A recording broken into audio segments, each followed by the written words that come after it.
On continue cette série de messages. On a commencé la semaine dernière ensemble sur cette thématique, la résilience selon Joseph, 6 clés pour surmonter les épreuves. La résilience selon Joseph. Alors, on va essayer de se souvenir un petit peu. Alors, pour ceux qui ne me connaissent pas, qui me viennent pour la première fois, je suis un ancien prof. Alors, parfois, j'ai des réflexes de prof. Mais ça se passe bien pour la plupart du temps. La preuve, c'est que les gens reviennent. La résilience. Est-ce que vous vous souvenez, c'est quoi la résilience ?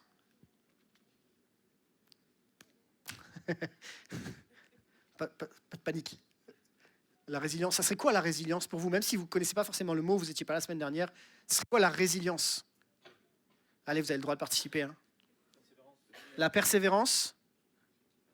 Ouais. Continuer malgré les épreuves. Ouais. Accepter. Donc il y a la notion d'acceptation, effectivement. La capacité à se... C'est pas juste, tu étais là au premier culte. La capacité à se relever. Ok ? Quoi d'autre ? Ça va ? Est-ce que vous voulez qu'on regarde la définition ensemble pour qu'on soit sûr ? Alors, avant de vous parler de la définition, je voudrais juste que vous puissiez, qu'on puisse se rappeler ensemble que la résilience, moi, je la trouve très forte dans ce texte-là. En effet, cette fois, le juste tombe, mais il se relève. Et comme on l'a dit à plusieurs reprises, Dieu n'a pas dit que nous n'aurions pas d'épreuves, Dieu n'a pas dit que nous n'aurions pas de difficultés, sinon on n'aurait pas pu chanter « Abrite-moi ». Comme ça, c'est clair. Mais Dieu nous a dit qu'au milieu des épreuves et des difficultés, il est le Dieu qui nous aide à nous relever et qui veut qu'on aille de victoire en victoire. Et pourtant, la résilience, c'est quoi ? C'est ce chemin qui nous permet d'aller de victoire en victoire. Des fois, c'est facile, des fois, c'est moins facile. Et la définition qu'on avait vue ensemble, qui est la définition d'un sociologue, elle nous dit la résilience, c'est la capacité d'un être humain ou d'une communauté à faire face à des expériences difficiles et à en sortir renforcé. Et ce, grâce à un processus lié à des facteurs internes et externes qui amènent l'être humain ou la communauté à s'adapter positivement à la nouvelle réalité, à grandir. Ainsi, la cicatrice est toujours présente, elle fait partie de cette nouvelle vie, mais avec un autre niveau de profondeur. Et c'est comme ça qu'on définit la résilience par un sociologue.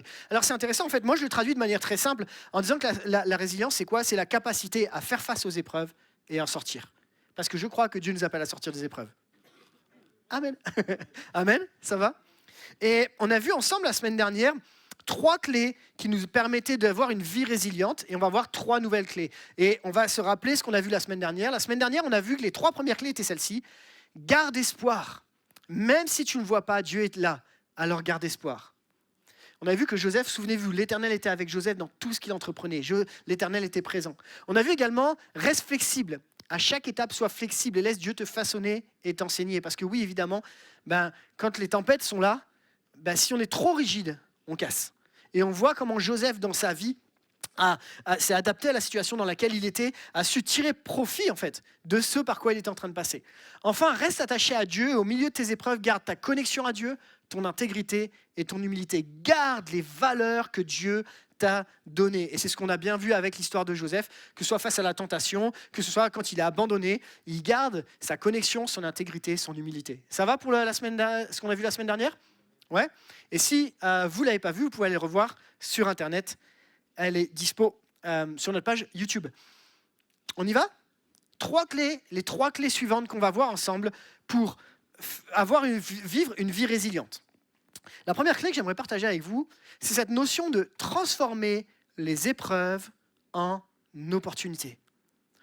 Vous allez me dire, c'est pas évident parce que quand tu passes par la maladie, quand tu passes par des moments difficiles, comment tu peux transformer une épreuve en opportunité ? Comment tu peux utiliser ce par quoi tu es en train de vivre, passer en disant ça va être une opportunité ? C'est ce qu'on va essayer de voir avec Joseph. Ce que je sais en tout cas, c'est qu'il y a une possibilité pour chacun d'entre nous d'utiliser les zones de difficulté dans lesquelles nous sommes pour qu'elles puissent nous servir à grandir, pour qu'elles puissent nous servir à devenir autre chose, pour qu'elles puissent nous servir à grandir dans notre vie avec Dieu. Et on a un choix, nous, de décider de les transformer. Alors vous allez me dire, et moi j'ai peut-être cette question, qui transforme nos moments difficiles ? Moi ou Dieu ? On fait un vote ? Allez, qui pense que c'est Dieu qui les transforme ? Ok ? Qui pense que c'est moi qui les transforme ? Qui est suisse et vote au milieu ? Qui pense que c'est un peu des deux ? Ouais, là, il y a plus de mains en fait. On regarde ensemble un texte. Regardez ce que dit ce texte et les aînés qui étaient avec nous il y a un jeudi, il n'y a pas si longtemps que ça. Ça va vous faire référence à quelque chose qu'on a déjà parlé. Heureux ceux qui trouvent leur force en toi. Ils trouvent dans leur cœur des chemins tout tracés. Lorsqu'ils traversent la vallée des pleurs, ils la transforment en un lieu plein de sources et la pluie la couvre aussi de bénédictions. Deux choses qui m'apportent et qu'on va voir en parallèle avec la vie de Joseph. Qui c'est le « il » ici ?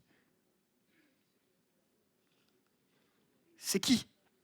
Est-ce que c'est Dieu ? Non. Si c'est pas Dieu, c'est qui ? C'est nous. On est d'accord ? Et on est d'accord qu'il y a bien une vallée des pleurs et que nous sommes en mesure, d'après ce texte en tout cas, de transformer nos vallées des pleurs en un lieu plein de sources. Et le parallèle entre les pleurs, les larmes qui coulent et la source qui est derrière, c'est pas par hasard.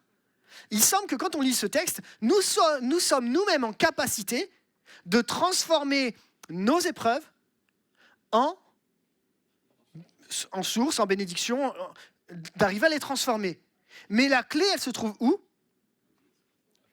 La force en toi. Ça va ? La clé, elle se trouve là. C'est-à-dire que Dieu nous donne la capacité de les transformer, mais la clé se trouve dans quoi tu puisses ta force.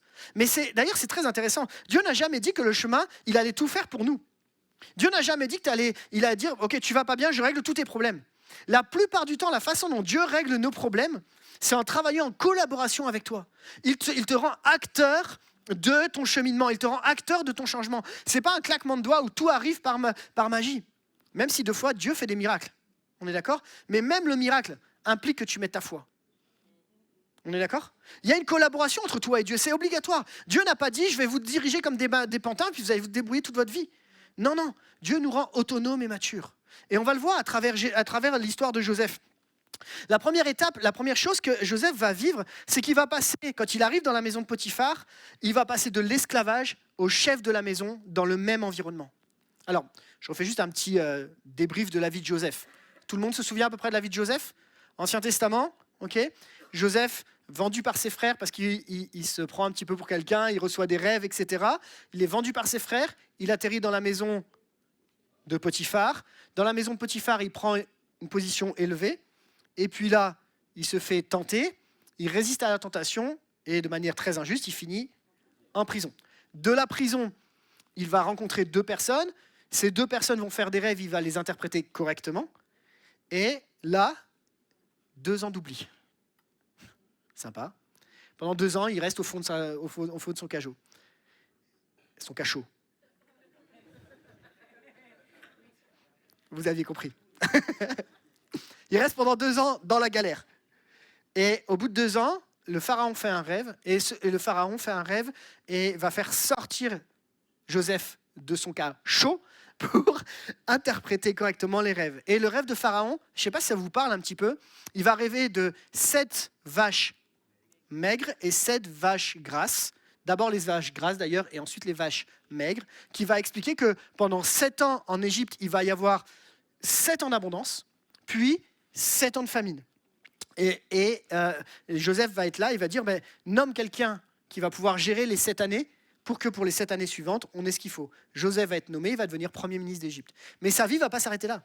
Après les 14 ans, entre-temps, il y a ses frères qui vont arriver, entre-temps, il y a sa famille qui va revenir parce qu'il n'y a plus de pain en Israël. Donc, ils vont arriver, ils vont revenir en Égypte. Et alors qu'ils reviennent en Égypte, il va y avoir une réconciliation, on va en parler tout à l'heure, et ils vont se réinstaller. Et Joseph sera le prédécesseur. Et puis, plusieurs années après, on aura un certain Moïse qui va débarquer, mais on en parlera tout à l'heure. Ça va pour l'histoire de Joseph ? On est tout le monde sur un même plan d'égalité sur l'histoire ? Ok, revenons à notre histoire. Comment Joseph est passé de l'esclavage au chef de la maison ? Eh bien, je crois que c'est cette phrase qui peut nous encourager. Dans les épreuves, reste ferme dans tes valeurs, on en a parlé. Donne le meilleur de toi-même là où tu es et laisse Dieu transformer le mal en une bénédiction. Et il semble que ça semble contraire avec ce que j'ai dit, où c'est toi qui transformes. Mais en réalité, on voit bien ici le travail de collaboration qui se fait entre l'homme et Dieu. Dans les épreuves par lesquelles on passe, même si le contexte est défavorable, Joseph a choisi de devenir un intendant. Joseph a choisi de se mettre au service de ce gars qui finalement ne le connaît pas, qui est son maître. Il a choisi de passer de l'esclavage au chef de la maison. Et je crois que notre défi à chacun d'entre nous, pour transformer nos épreuves en opportunités, c'est de dire, je vais faire un choix. de ne pas rester dans la situation dans laquelle je vais ou dans la situation dans laquelle je suis. Je veux faire un choix que ce lieu soit transformé. Et Saint-Esprit, inspire-moi pour être une bénédiction dans le lieu dans lequel je suis. Amen. Ça va? Premier lieu, transformer l'esclave de l'esclave au chef de la maison. Ça va quand le lieu vers lequel on se trouve est plus ou moins facile. Mais la deuxième étape, parce qu'en fait, on remarque que cette transformation, elle a lieu à 3 reprises. La deuxième fois, c'est de la prison à la cour de Pharaon.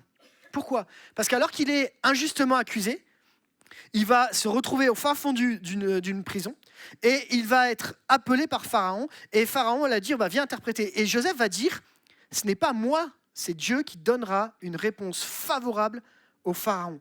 Qu'est-ce que ça veut dire? Ça veut dire que dans les hauts comme dans les bas, notre cher Joseph a choisi de dire que Dieu reste au contrôle. Si tu veux transformer une épreuve en opportunité, il faut que tu comprennes, et il faut qu'on comprenne ensemble la souveraineté de Dieu dans les épreuves. C'est que Dieu reste au contrôle. Et c'est ce que j'ai noté dans les moments difficiles. Ancre-toi dans le cœur de Dieu et sa souveraineté. Fais de ces épreuves une occasion de te rapprocher de lui. Pourquoi? Parce que je le disais aussi, c'est plus facile quand il y a les épreuves de s'éloigner. Mais ce que Dieu nous encourage à dire, c'est, ok, même au sein de l'épreuve, garde cette connexion, garde cette relation. Ça va? Et c'est ça, une des deuxièmes clés qui nous permet de transformer nos épreuves en bénédiction. Ensuite, il va passer par de la famine à l'abondance. Et j'explique pourquoi.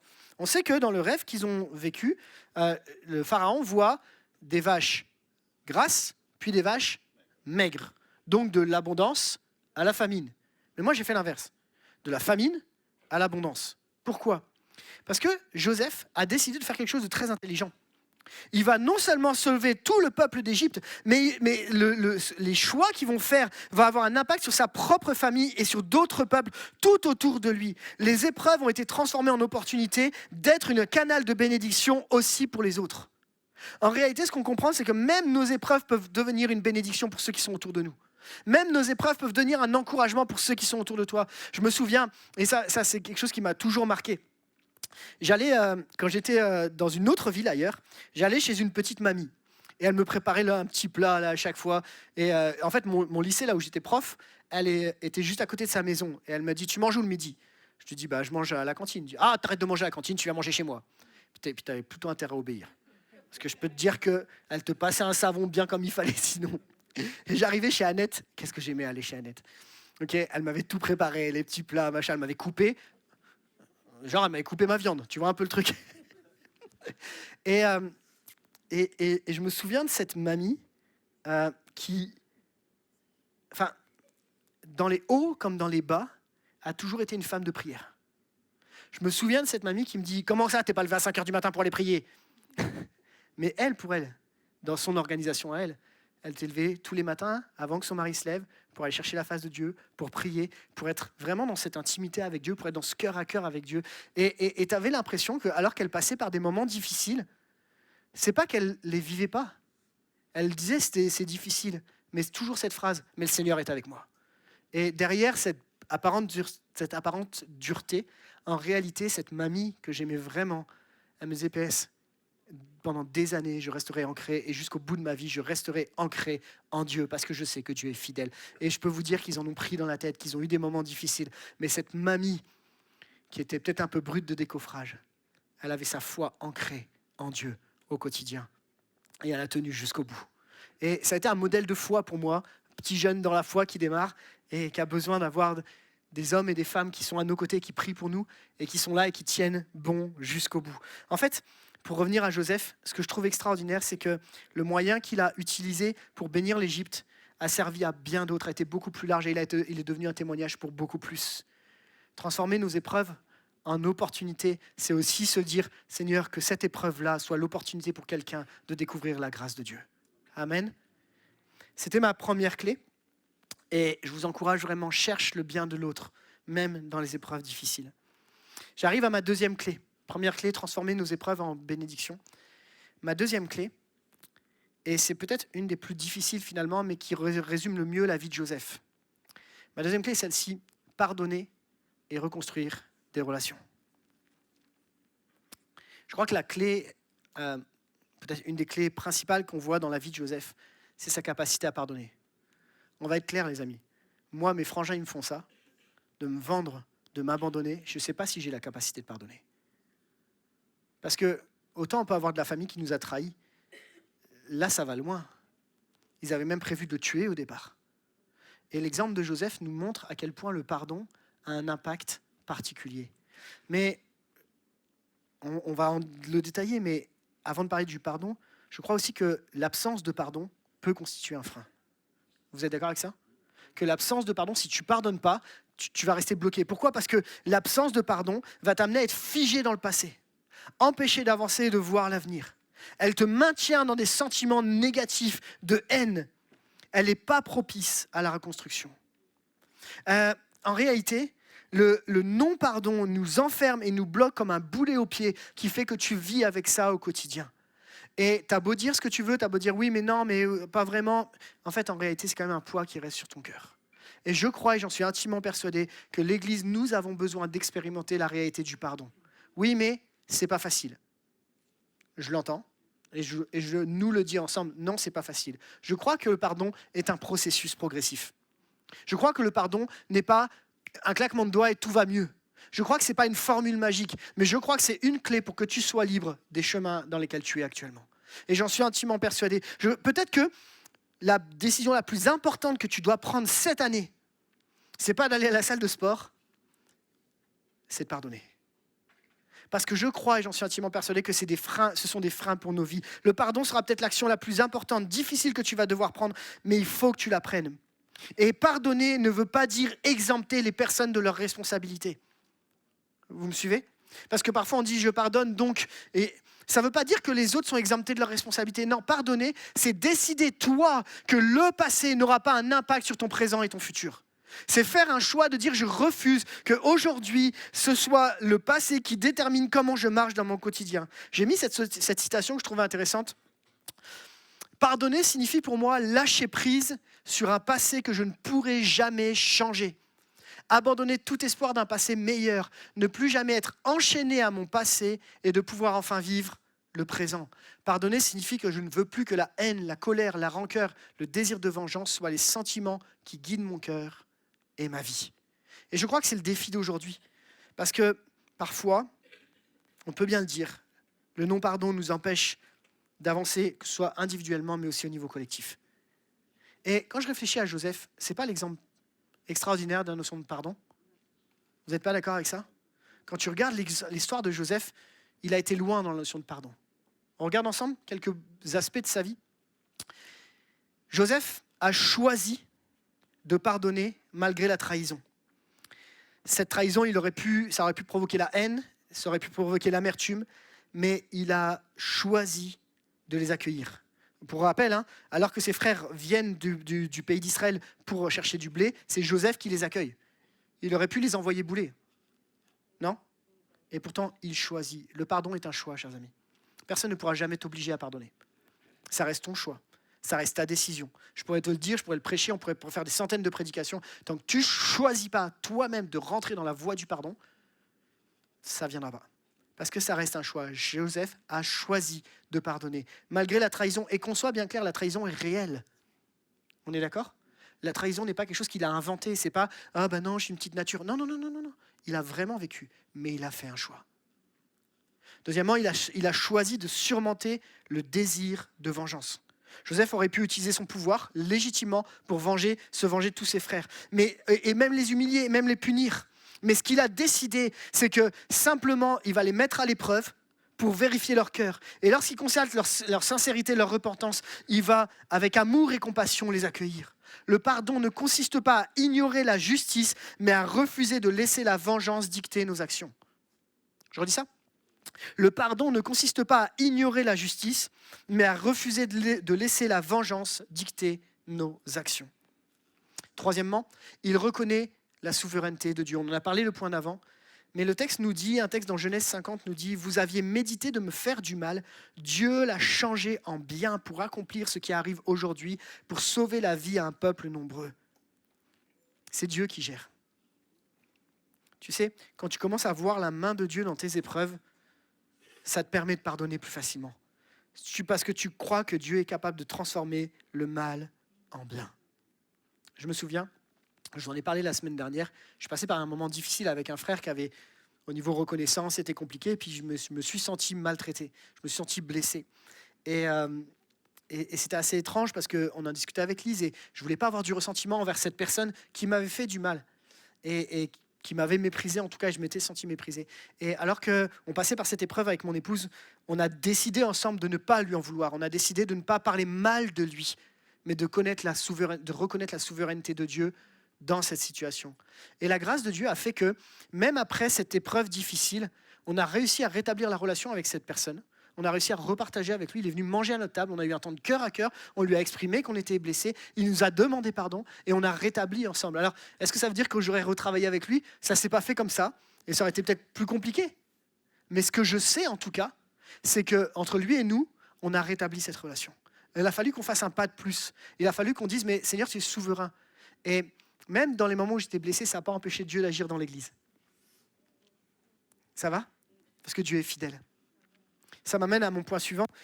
Là où Joseph va être encore plus fort, c'est que non seulement il ne garde pas la rancune, mais il va les rassurer, les consoler et pourvoir leurs besoins. En fait, il va décider que le pardon véritable ne s'arrête pas à un simple acte verbal, mais qu'il s'accompagne d'une volonté de rétablir la relation et de faire preuve de générosité. Le pardon n'est pas simplement dire « je pardonne » avec les lèvres, mais c'est un choix de vouloir rétablir la relation. C'est un choix de mettre en action. Le pardon véritable va plus loin que l'acte verbal.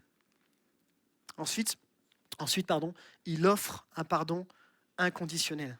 Nous, on sait, je pardonne, mais j'oublie pas. C'est vrai, hein? Non, c'est un peu ça quand même. Ouais, bon. Et ce qu'on va découvrir dans la vie de Joseph à un moment, c'est que, alors que son père va mourir, les frères vont avoir peur. Parce qu'ils se disent, maintenant que ton père il est parti, tu vas te venger de nous. Et Joseph va leur dire, suis-je à la place de Dieu? Est-ce que c'est à moi? Et il dit, en fait, il est en train de dire quelque chose de très simple. Il dit que pardonner, en réalité, c'est laisser à Dieu le soin d'être le juge. Ça va? Pardonner, c'est laisser à Dieu le soin d'être le juge de la situation. Et Joseph aurait pu à nouveau utiliser son autorité, mais il ne l'a pas fait. Pardonner, c'est laisser à Dieu le soin d'être juge au lieu de chercher à exercer un contrôle ou à punir. Et ça vient nous challenger, chers amis, en disant qu'au milieu du pardon, eh bien, je crois que c'est un pardon inconditionnel et c'est Dieu qui a tout entre ses mains. Enfin, il montre que le pardon libère. Parce que autant Joseph d'un côté que ses frères, à partir du moment où il y a le pardon, ni lui n'a de sentiment de culpabilité, d'amertume, de rancœur, ni ses frères. Et en réalité, ensemble, ils se retrouvent. Et le pardon, et c'est clair, le pardon nous libère complètement d'un sentiment de culpabilité. Il nous libère du fardeau émotionnel, spirituel que la haine ou l'amertume peuvent causer. Je crois, et j'en suis intimement persuadé, que le pardon libère. Mais je sais, chers amis, que ce n'est pas un chemin facile. Et que c'est un chemin qui prend du temps. Et c'est un chemin dans lequel Dieu peut et veut nous accueillir. J'aimerais vous dire que l'exemple type de pardon, c'est qu'on a vu Joseph. Mais qui est l'exemple type dans le Nouveau Testament? On peut le dire, c'est Jésus. Il aurait eu toutes les opportunités de pouvoir nous dire non, tu ne mérites pas. Et pourtant, il est venu s'abaisser. Regardez, j'ai mis juste ces deux textes pour voir en quel point on a besoin du pardon. La Bible nous dit déjà dans un premier temps, Michée 7, 18 à 19, quel est le Dieu qui est semblable à toi? Tu pardonnes la faute, tu oublies la révolte du reste de ton héritage. Tu gardes pas ta colère à toujours, car il prend plaisir à la bonté. Il aura encore compassion de nous, il piétinera nos fautes, tu jetteras au fond de la mer tous leurs péchés. Amen. Voilà le pardon de Dieu pour nous. Mais de l'autre côté, le pendant de ce texte-là, nous dit dans Matthieu 6, 14, 15, « Si vous pardonnez aux hommes leurs fautes, votre Père Céleste vous pardonnera. Mais si vous ne pardonnez pas aux hommes, votre Père ne vous pardonnera pas non plus vos fautes. » En fait, à la hauteur du pardon que Dieu nous a accordé, il attend de nous que nous soyons les transmetteurs de l'amour de Dieu dans le pardon pour l'autre. Amen. Ça va? Vous êtes toujours avec moi? Je sais que c'est un challenge. Je sais que ça prend du temps. Mais je sais que c'est un poids qui aujourd'hui peut-être t'empêche d'avancer et que dont Jésus aimerait te libérer. Joseph est un exemple de puissant pardon, parce qu'en réalité, il est l'image du pardon divin, inconditionnel, libérateur, restaurateur. Inconditionnel, libérateur, restaurateur. On se le dit encore une fois? Inconditionnel, libérateur, restaurateur. Ça, c'est le pardon divin.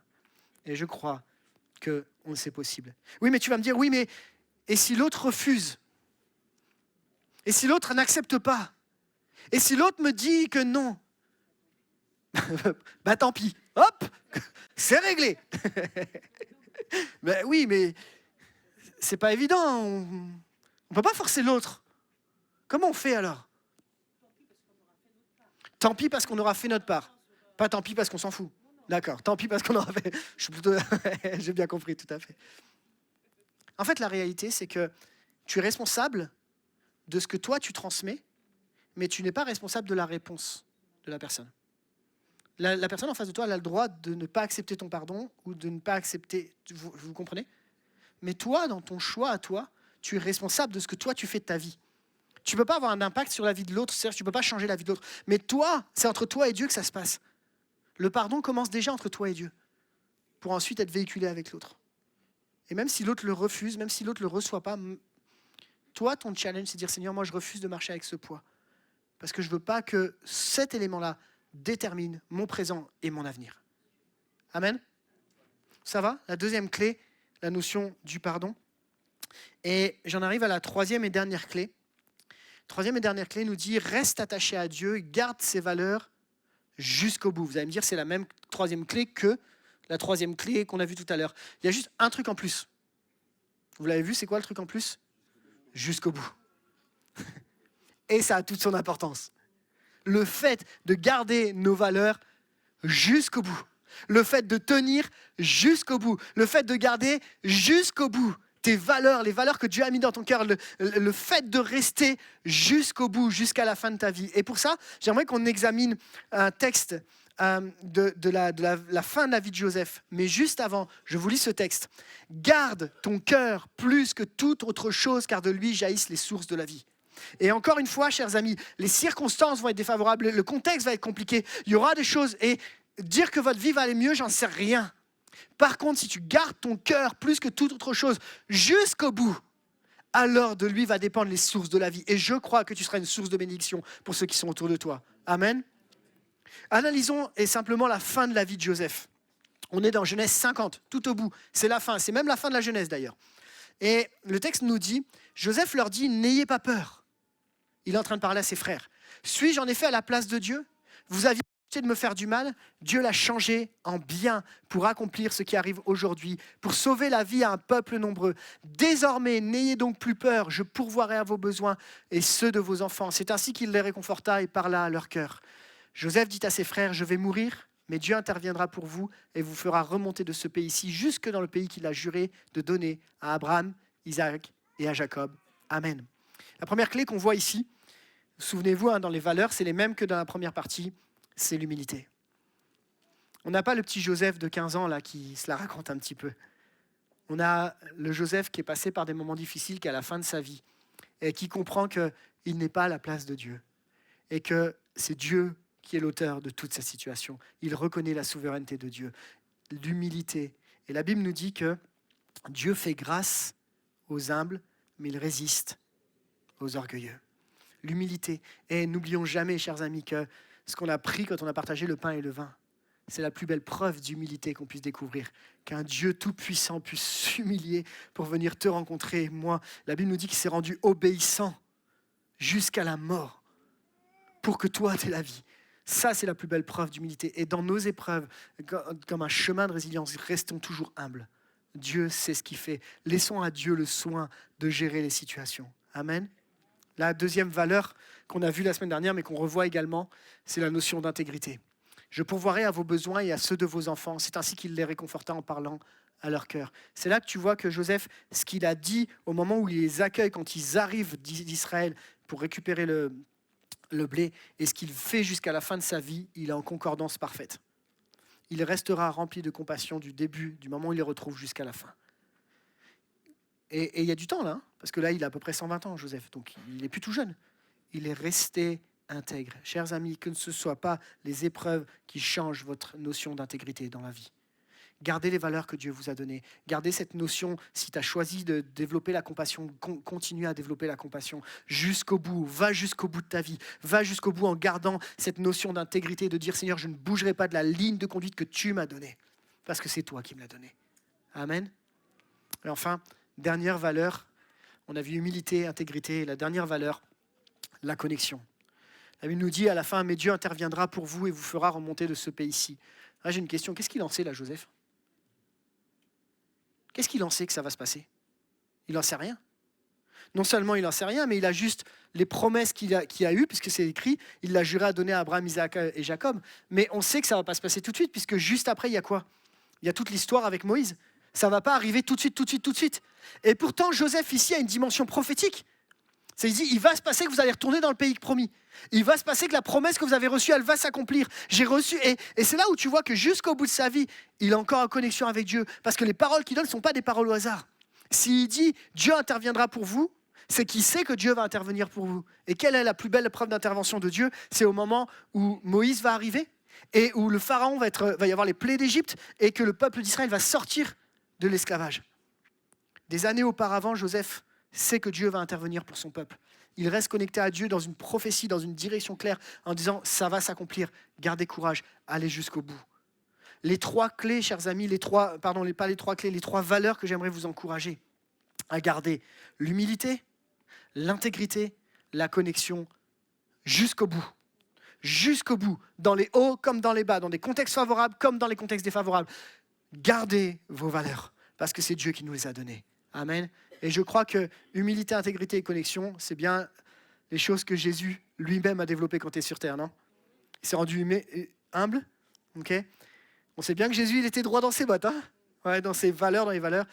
Et puis la connexion à Dieu, quand il dit que moi et le Père, on fait un, ben la connexion, elle est là. Jésus nous laisse un exemple extraordinaire de ce qu'on peut vivre, nous, aujourd'hui. Et si Jésus l'a vécu, il te dit, mais je prie pour que vous soyez un également. Amen. Je résume, et je vais demander à l'équipe si vous voulez bien remonter. Je résume mon message à travers ces 6 points. Premier point, garde espoir. Même si tu ne vois pas, Dieu est là. Alors garde espoir. Deuxième point, reste flexible. Chaque étape de ta vie, sois flexible. Laisse Dieu façonner, enseigner, te façonner, t'enseigner. Troisième point, reste attaché à Dieu. Au milieu de tes épreuves, garde ta connexion, ton intégrité, ton humilité. Et les points qu'on a vus aujourd'hui, transforme les épreuves en opportunités. Ne laisse pas l'épreuve déterminer ton présent. Développe le pardon. Je sais que c'est un point qui est difficile, mais je le dirai, on continuera à le prêcher. Développe le pardon, même si c'est dur, refuse de laisser le passé déterminer ton futur. Et enfin, reste attaché à Dieu en gardant ses valeurs jusqu'au bout. Humble, intègre et connecté à Dieu jusqu'au bout. Amen. Jusqu'au bout. Parce que Dieu est fidèle et il est fidèle à ses engagements. Amen. Je vous invite à prier. On va fermer les yeux un instant. Et on va prendre un temps particulier après ces 2 messages sur la notion de la résilience. Et je voudrais qu'on puisse prendre le temps de prier ensemble. Mais avant de prier, peut-être que, alors qu'on va fermer les yeux les uns et les autres, peut-être que là, maintenant, toi, tu passes par cette saison où ça tape de tous les côtés. Où tu ne comprends pas et c'est la tempête et tu te dis, mais Seigneur, comment je vais me relever de ça ? Est-ce que je peux vraiment sortir de cette situation ? La maladie frappe, les relations brisées frappent, c'est compliqué.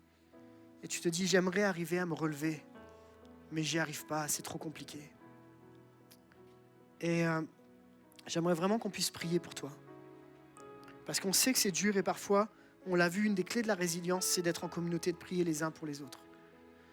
Et je crois qu'on peut prier. L'Église a ce rôle de prier les uns pour les autres. L'Église a ce rôle d'intercéder parce que parfois, tu n'as pas les forces de te battre toute seule.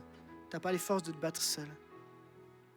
Alors si c'est ton cas et si tu as besoin qu'on prie pour toi, je vais juste inviter, alors qu'on ferme les yeux les uns et les autres, à juste à te mettre debout à ta place, comme un pas de foi, en disant, Seigneur, voilà, moi j'en suis là, je suis bloqué.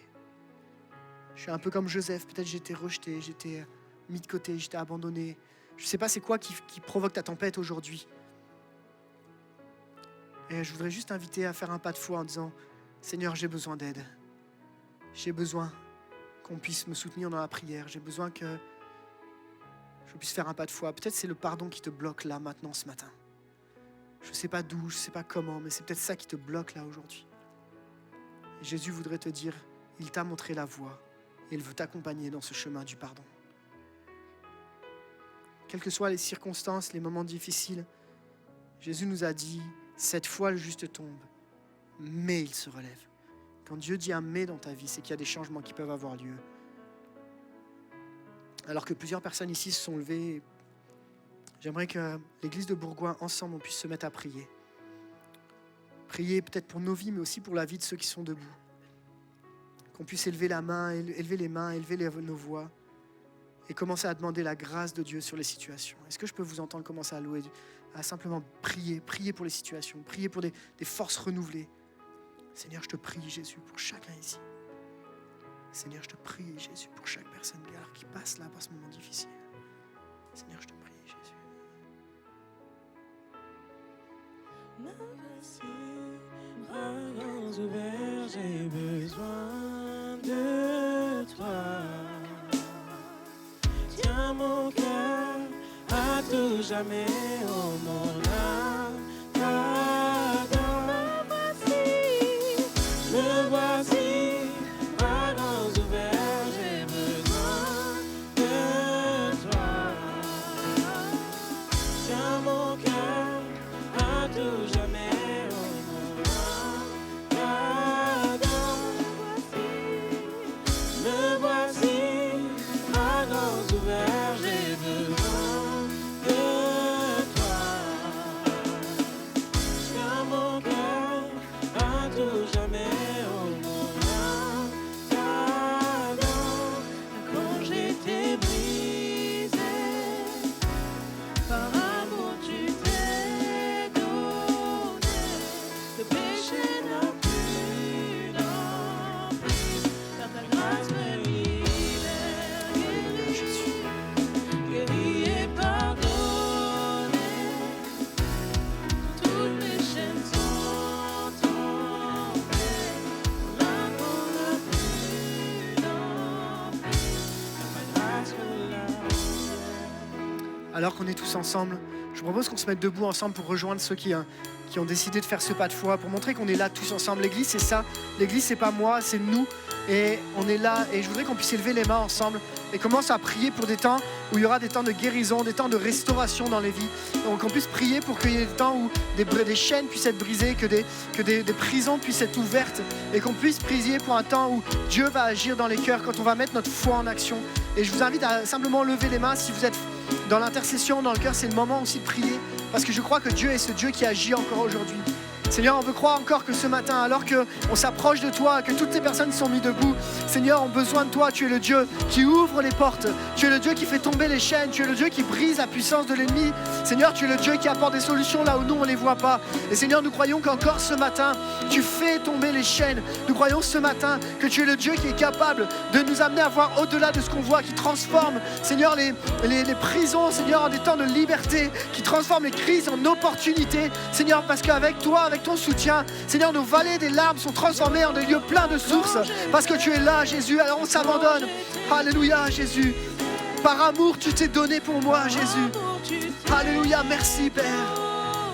Jésus, on te demande, Jésus, des temps, Jésus. Que ce soit un point de départ aujourd'hui pour quelqu'un. Un point de départ d'un choix d'aller pardonner. Alléluia, de faire le pas, d'y aller, d'aller jusqu'au bout. Seigneur, ce matin, tu restaures les cœurs. On te demande ta grâce, Seigneur. Toutes les chaînes, Seigneur, peuvent tomber ce matin dans ta présence. À toi la gloire, Père. Alléluia. Alléluia, tu as roulé la pierre. Jésus. C'est toi, Jésus. Ta grâce me libère. Jésus.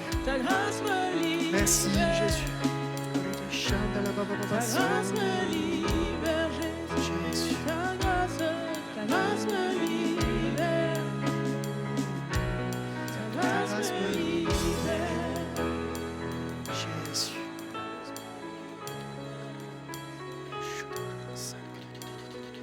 Saisis ce moment ce matin. Passe pas à côté de ce moment. Te dis pas, ça sera pour demain, c'est pour quelqu'un d'autre. Si c'est pour toi, c'est le moment d'élever ta voix là, de dire à Dieu combien tu as besoin de lui. C'est le moment de saisir la grâce de Dieu pour ta vie. C'est le moment de saisir, comme Joseph, que lui et toi et lui, vous pouvez faire un. C'est le moment de saisir que Jésus a tout donné pour toi, pour que dans ta tempête, il soit là avec toi, il t'aide, il te soutienne et il t'encourage. C'est le moment. C'est le moment. C'est un temps que Dieu te donne pour prendre une pause et chercher la face de Dieu. Laisse Dieu te convaincre. Oh Jésus, tu as peut-être besoin d'aller demander pardon. C'est le moment de le faire.